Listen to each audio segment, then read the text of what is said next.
Hi, I'm John Palmentary, and I'm here in Santa Barbara at Bonnet Park, and this is District Number 3 with City Council candidate and the incumbent, Oscar Gutierrez. And we're going to talk to him about the campaign. I'm going to ask him 4 questions like we have with his opponent and provide that to you in an unedited form so you can hear the complete question, his full answers, and we're asking the candidates to speak about 60 to 90 seconds on each answer. So when this airs, it will be pretty much balanced between the two. I'm not watching it second for second, but we're trying to keep it in the same time range so someone doesn't talk too long on one answer and the other person doesn't.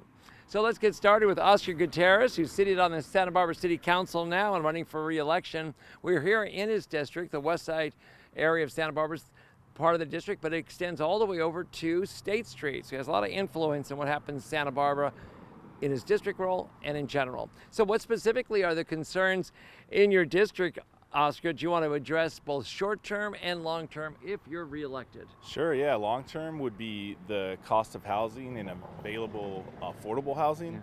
Yeah. And I've been doing quite a bit of work with my colleagues for the last few years, protecting tenants' rights, making sure that they know that if they are able to acquire housing in the 3rd District or the city overall, that they'll be protected, and making sure that they won't just get evicted for no reason.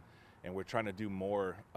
So hopefully my residents on the West Side know that I've been fighting for them, and that, you know, if they vote for me, I'll continue doing that. But, you know, they don't want to run the risk of having somebody else serve on the council that's either not going to be supportive of that or even try to repeal the work that we've done in the last few years.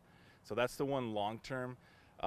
The other issues that I've been trying to address is parking. Parking's a huge issue on the West Side and also in other parts of town, but definitely on the West Side. So I'm working with city staff to see if there's parking permitting programs that we can implement, if we could streamline the process to make that happen, if it, at the very minimum, you know, paint down parking lines along the streets so people know that there's multiple cars that can park in a certain area, not just a few, because people tend to take up multiple spots. So things like that to address the parking issue. Then also other issues like just general like infrastructure, you know, tree maintenance, potholes, street lighting, all those things I've been working with city staff with about, and hopefully we'll get them better addressed this time around. Okay, that's great. And earlier this year during budget hearings, we learned that the city was approximately $7 million in debt, and maybe in some other departments even a little bit more. So how did the city get into the situation, and what are your ideas about getting out of it? So as you know, Santa Barbara is a pretty expensive place to live, and the majority of the city's budget goes to pay city salaries, city staff salaries, and that includes, you know, our police and firefighters. They're the ones that get the highest amount.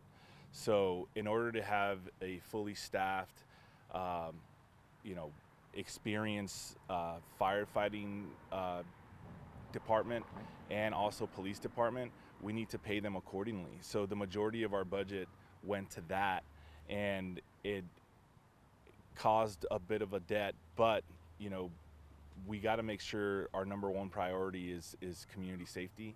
So it was something that we were willing to do. And now, in order to get us out of it, we're supporting Measure I, which would not just get us out of the deficit, but it'll cause a surplus as well. And again, it's to make sure that our first responders are fully staffed and being compensated well so that they could live here in the community and serve us better. So we got to make sure that we support that, because otherwise we won't have money to, you know, keep the libraries funded, have more activities at our parks for the youth and such, or even for employment for youth. You know, that's something I was a big proponent of, and I want to see more of, is having the youth get paid to work for the city. Okay, now comes the future. What can you tell me about your plan for your constituents, your residents, to have hope at a time when inflation is so high, housing costs are so impactful, and overall life is a little more stressful than it was 4 years ago for some of them? What's the plan to give them hope? You got to make sure that you're vocal with us elected representatives, because we're here to work for you. So just don't ever hesitate to reach out to us. Like people are amazed when I go to their door and they tell me, well, there's this issue over here that hasn't been taken care of. And I was like, well, just let me know. Just send me a message. So they send me a message, and then a day later, they're like, well, I didn't expect it to be done like literally the next day. And I'm like, all you have to do is ask. Yeah. You know, let us know what you need, and we'll take care of it, you know?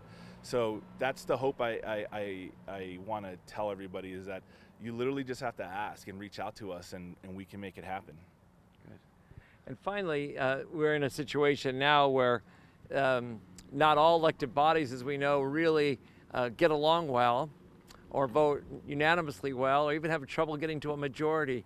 What is your style to get at least a consensus to move things forward so the public can see an active city council, not a stagnant city council? Well, the last 6 years, as much as we disagree with each other on the council, we also, I feel like we agree most of the time, you know?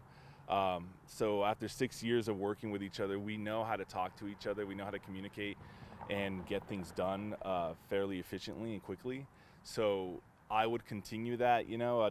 We all have the same concern, you know. Safety is our number one concern, mm-hmm. making sure people feel that they're being supported by their local government. So we have that common ground, and we communicate with each other regularly. Good. All right, Oscar, thank you very much. This is Oscar Gutierrez. He's the incumbent in District 3 for the Santa Barbara City Council, running for re-election. We're going to be showing this in its entirety on our website through Election Day, and have news stories available as well, with his opponent also speaking within the context of that news story. Thank you for joining us. I'm John Parliamentary, and we'll see you on election night for the results.